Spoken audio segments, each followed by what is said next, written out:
Jangan lupa subscribe, like Saka Channel agar tidak ketinggalan cerita menarik setiap harinya. Bayangkan, tanah yang subur tiba-tiba tandus. Sungai-sungai kering, saudara melawan saudara, dan rakyat menangis kelaparan. Inilah masa yang disebut Kala Senggara, zaman tersuram dalam ramalan Prabu Jayabaya. Pertanyaannya, apakah kita sedang menuju masa itu? Atau justru kita sudah berada di dalamnya? Di tengah gemerlap kejayaan Kediri, Prabu Jayabaya duduk bersila di pendapa keraton. Malam itu angin berhembus dingin, bulan purnama tertutup awan hitam pekat, seakan langit sendiri hendak menyampaikan isyarat buruk. Dalam semedinya yang dalam, Sang Prabu melihat kilasan-kilasan masa depan, rakyat berteriak kelaparan, tanah yang dulu hijau berubah tandus, dan sungai-sungai kering seperti urat bumi yang terputus. Hatinya bergetar, tubuhnya menggigil, seolah beban seluruh Nusantara menindih jiwanya. Dalam penglihatan itu, ia melihat sosok-sosok manusia berjalan tanpa arah, wajah pucat menengadah ke langit, meminta hujan yang tak kunjung datang. Ia mendengar jerit tangis bayi yang kelaparan, tangisan ibu kehilangan anaknya, dan pekik lelaki yang mati sia-sia di medan perang. Jayabaya tahu, inilah Kala Senggara, zaman kelam yang telah ditentukan oleh roda takdir. Bumi Jawa akan menangis, bisiknya lirih, dan manusia akan lupa pada kebaikan. Setelah terbangun dari semedi, Jayabaya memanggil para pujangga dan brahmana istana. Dengan suara berat ia menyampaikan ramalannya, bahwa kejayaan yang mereka rasakan hanyalah sementara, karena gelap sedang menanti di tikungan sejarah. Ia menggambarkan betapa tanah akan retak, laut meluap, dan manusia saling memangsa demi bertahan hidup. Suasana pendapa seketika mencekam, tak seorang pun berani menyela. Kata-kata itu turun bagai petir di siang bolong, membuat semua wajah pucat pasi. Namun, di balik kewaspadaan, ada juga bisik-bisik penolakan. Sebagian menganggap ramalan itu hanyalah bunga tidur seorang raja yang terlalu lama bertapa. Tetapi bagi Jayabaya, tanda-tanda itu nyata, bayangan hitam sudah merambat di balik kejayaan. Malam itu, langit yang muram menjadi saksi bahwa sejarah sedang menuliskan bab gelapnya sendiri, menunggu waktu untuk membuka tirai bernama Kala Senggara. Ramalan Jayabaya perlahan menyebar keluar dari dinding istana. Mula-mula hanya bisikan di telinga para pujangga, lalu bergulir menjadi cerita rakyat di pasar, sawah, hingga warung pinggir jalan. Namun, banyak yang menertawakannya. Mana mungkin tanah subur ini akan mati? Mana mungkin air sungai tak lagi mengalir? Demikian mereka berdebat. Rakyat lebih memilih percaya pada kenyamanan sesaat, menutup telinga dari peringatan sang raja. Sementara itu, tanda-tanda ganjil mulai tampak, musim hujan datang tak menentu, padi menguning sebelum waktunya, dan ternak mati satu persatu tanpa sebab jelas. Di tengah kesulitan, muncul para penguasa kecil yang menjanjikan harapan palsu.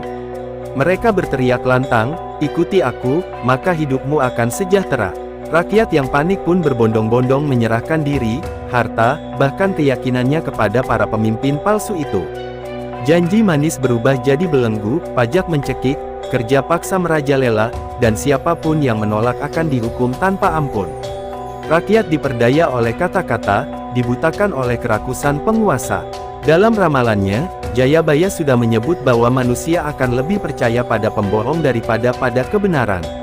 Dan benar adanya, ketika sawah gagal panen, rakyat masih mencari kambing hitam, menyalahkan tetangga, menuduh penyihir, atau bahkan menyalahkan dewa-dewa.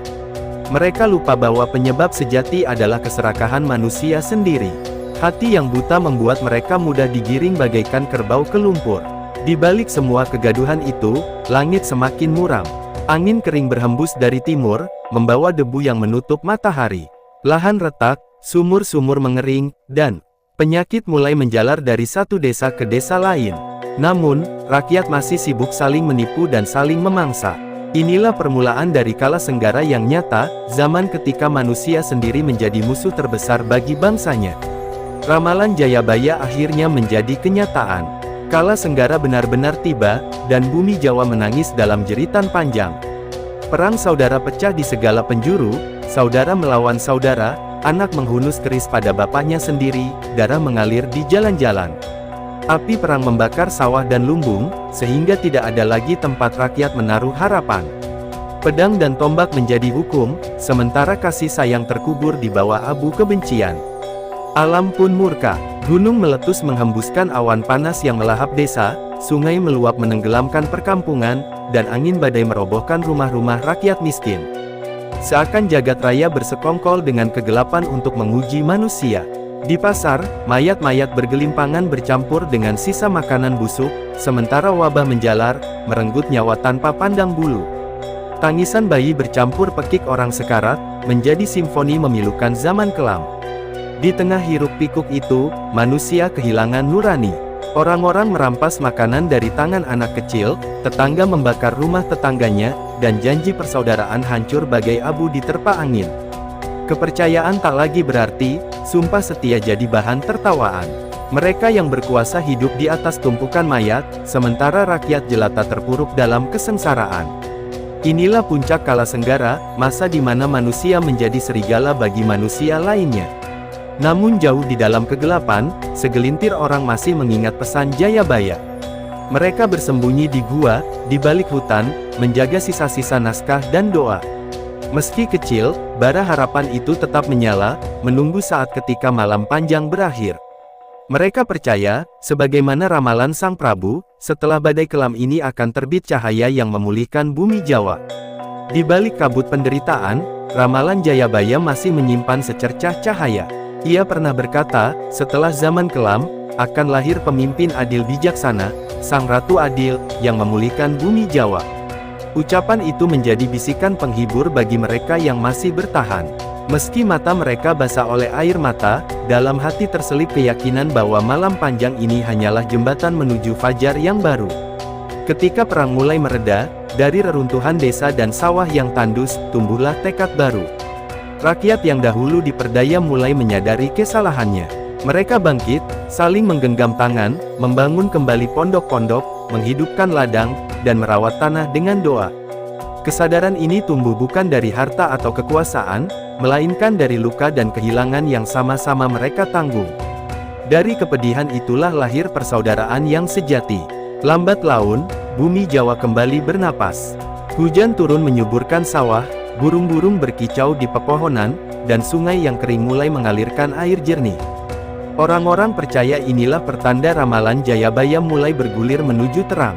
Rakyat menunggu sosok pemimpin yang dijanjikan, sang penuntun yang akan membawa mereka ke zaman kemakmuran, namun kini mereka pun belajar, bukan hanya pemimpin yang menentukan nasib, melainkan persatuan hati rakyat sendiri.